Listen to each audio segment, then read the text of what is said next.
Hi students, నేను ఈ వీడియోలో లార్జ్ సిగ్నల్ యాంప్లిఫైర్ ఇంకా పవర్ యాంప్లిఫైర్ అంటే ఏంటి అనేది నేను మీకు సింపుల్గా నీట్గా క్లియర్గా ఎక్స్ప్లెయిన్ చేస్తాను. ఓకేనా? సో వీడియో లాస్ట్ వరకు చూడండి, ఎక్కడ స్కిప్ చేయకండి, మీకు అర్థమయ్యేలాగే చెప్తాను. సో ఫస్ట్ వచ్చేసి లార్జ్ సిగ్నల్ యాంప్లిఫైర్. సో ఇది ఏంటంటే స్ట్రాంగ్ సిగ్నల్స్ని బిగ్ సిగ్నల్స్ని యాంప్లిఫై చేస్తుంది అనమాట. సో ఇవి ఎక్కడ యూజ్ చేస్తామంటే లైక్ స్పీకర్స్ కానీ మోటార్స్ కానీ ఇంకా రేడియోస్లో యూజ్ చేస్తాం. ఇదేంటంటే హై పవర్ అనేది ఇస్తుంది అనమాట, హెవీ లోడ్స్ని హ్యాండిల్ చేయడానికి. సో ఇది both linear and non linear regions లో వర్క్ అవుతుంది ట్రాన్సిస్టర్ లో. నెక్స్ట్ వచ్చేసి పవర్ యాంప్లిఫైర్. పవర్ యాంప్లిఫైర్ అనేది ఒక type of large signal amplifier అనమాట. ఇదేంటంటే సిగ్నల్ యొక్క స్ట్రెంత్ పవర్ ని ఇంక్రీజ్ చేస్తుంది. సో ఇదేంటంటే సౌండ్ ని ఎక్కువగా వినిపించే విధంగా, మంచిగా వినిపించే విధంగా హెల్ప్ చేస్తుంది. ఇంకా ఏంటంటే సిగ్నల్స్ అనేవి లాంగ్ డిస్టెన్స్ ట్రాన్స్మిట్ చేయడంలో హెల్ప్ చేస్తుంది. సో కామన్ గా ఆడియో సిస్టమ్స్ ఇంకా వైర్లెస్ ట్రాన్స్మిటర్స్ లో యూజ్ చేస్తాం. ఇప్పుడు small signal versus large signal amplifier గురించి వాటి యొక్క డిఫరెన్స్ ఏంటో చూద్దాం. సింపుల్ గా ఉంటుంది. సో స్మాల్ సిగ్నల్ యాంప్లిఫైర్ ఇంకా లార్జ్ సిగ్నల్ యాంప్లిఫైర్ లో సిగ్నల్ స్ట్రెంత్ వచ్చేసి స్మాల్ సిగ్నల్ లో వీక్ గా ఉంటుందన్నమాట. సో ఇందులో స్ట్రాంగ్ సిగ్నల్స్. సో ఇవి వచ్చేసి స్మాల్ సిగ్నల్ యాంప్లిఫైర్స్ అనేవి రేడియోస్, మైక్రోఫోన్స్ లో యూజ్ చేస్తాము. లార్జ్ సిగ్నల్ యాంప్లిఫైర్స్ అనేవి స్పీకర్స్ ఇంకా మోటార్స్ లో యూజ్ చేస్తాం అనమాట.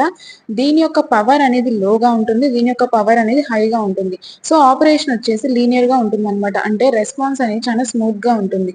లార్జ్ సిగ్నల్ యాంప్లిఫైర్స్ లో ఇక్కడ నాన్ లీనియర్ గా ఉంటుంది, అంటే స్మూత్ గా ఉండదు అనమాట, చేంజ్ అవుతూ ఉంటుంది.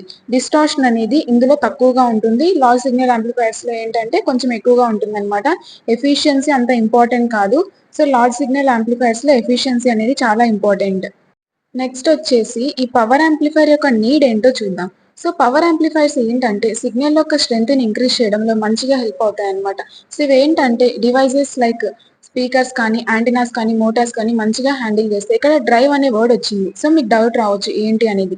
సో డ్రైవ్ అంటే ఏంటంటే enough power are signal strength ని ప్రొవైడ్ చేస్తుంది అనమాట. ఒక డివైస్ అనేది ప్రాపర్ గా వర్క్ అవ్వడానికి enough power are signal strength అనేది ప్రొవైడ్ చేస్తుంది. సో పవర్ యాంప్లిఫైర్స్ అనేవి మనకి సిస్టమ్స్ లో ఇంపార్టెంట్ అనమాట. ఏ సిస్టమ్స్ లో అంటే ఆడియో సిస్టమ్స్, అంటే సౌండ్ ని ఎక్కువగా వినిపించే విధంగా హెల్ప్ చేయడంలో ఇంపార్టెంట్. ఇంకా కమ్యూనికేషన్ డివైజెస్, అంటే సిగ్నల్స్ ని లాంగ్ డిస్టెన్స్ ట్రాన్స్మిట్ చేయడంలో ఈ పవర్ యాంప్లిఫైర్స్ అనేవి యూజ్ అవుతాయి. ఇంకా ఆర్ఎఫ్ ట్రాన్స్మిటర్స్ లో యూజ్ అవుతాయి అనమాట ఫర్ రేడియో సిగ్నల్స్. సో ఎలాంటి పవర్ యాంప్లిఫైర్ లేకపోతే సిగ్నల్ అనేది వీక్ అవుతుంది. ఇంకా ఏంటంటే మనకి అంత మంచిగా ఉండదు అనమాట. నెక్స్ట్ వచ్చేసి వోల్టేజ్ యాంప్లిఫైర్ ఇంకా పవర్ యాంప్లిఫైర్ కి డిఫరెన్స్ ఏంటో చూద్దాం. సో ఫస్ట్ వచ్చేసి ఫంక్షన్. వోల్టేజ్ యాంప్లిఫైర్స్ అనేవి ఏంటంటే సిగ్నల్ యొక్క వోల్టేజ్ ని ఇంక్రీజ్ చేస్తాయి అనమాట. పవర్ యాంప్లిఫైర్స్ అనేవి సిగ్నల్ యొక్క పవర్ ని ఇంక్రీజ్ చేస్తాయి. ఈ వోల్టేజ్ యాంప్లిఫైర్స్ ఏం చేస్తాయంటే ఎర్లీ స్టేజెస్ లో యూజ్ వాళ్ళం అనమాట, అంటే వీక్ సిగ్నల్ ని బూస్ట్ చేయడానికి. సో ఈ పవర్ యాంప్లిఫైర్స్ ఏంటంటే ఫైనల్ స్టేజెస్ లో మనం ప్లేస్ చేస్తాం, అంటే స్పీకర్స్ దగ్గర అలాగా. సో గెయిన్ అనేది వోల్టేజ్ యాంప్లిఫైర్స్ లో హై వోల్టేజ్ గెయిన్ ఉంటుంది, లో పవర్ గెయిన్ ఉంటుంది. పవర్ యాంప్లిఫైర్స్ లో హై పవర్ గెయిన్ ఉంటుంది, మోడరేట్ వోల్టేజ్ గెయిన్ అనేది ఉంటుంది అనమాట. సో అవుట్పుట్ ఇంపిడెన్స్ ఏంటంటే జనరల్ గా హై ఉంటుంది వోల్టేజ్ యాంప్లిఫైర్స్ లో. సో పవర్ యాంప్లిఫైర్స్ లో ఏంటంటే లో ఉంటుంది అనమాట. So to match the load, speaker కి మ్యాచ్ అవ్వడానికి. సో ఎఫిషియన్సీ అనేది హయ్యర్ గా ఉంటుంది వోల్టేజ్ యాంప్లిఫైర్స్ లో. సో పవర్ యాంప్లిఫైర్ లో ఏంటంటే జనరల్ గా లో ఉంటుంది అనమాట ఎఫిషియన్సీ అనేది వోల్టేజ్ యాంప్లిఫైర్స్ తో కంపేర్ చేస్తే. సో డిస్టార్షన్ వచ్చేసి ఏంటంటే లో డిస్టార్షన్ ఉంటుంది అనమాట. ఇందులో వచ్చేసి మోర్ డిస్టార్షన్ ఉంటుంది హై పవర్ లో.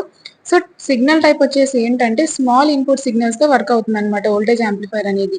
సో పవర్ యాంప్లిఫైర్ ఏంటంటే స్ట్రాంగ్ సిగ్నల్స్ ని మంచిగా హ్యాండిల్ చేస్తుంది, ఇంకా హై పవర్ సిగ్నల్స్ ని హ్యాండిల్ చేస్తుంది. సో అప్లికేషన్స్ వచ్చేసి వోల్టేజ్ యాంప్లిఫైర్స్ అనేవి audio pre amplifiers, sensors, instrumentation circuits లో యూజ్ చేస్తాము. ఈ పవర్ యాంప్లిఫైర్స్ వచ్చేసి speaker drivers, RF transmitters, audio power output stage ఇలాగా యూజ్ చేస్తాం అనమాట.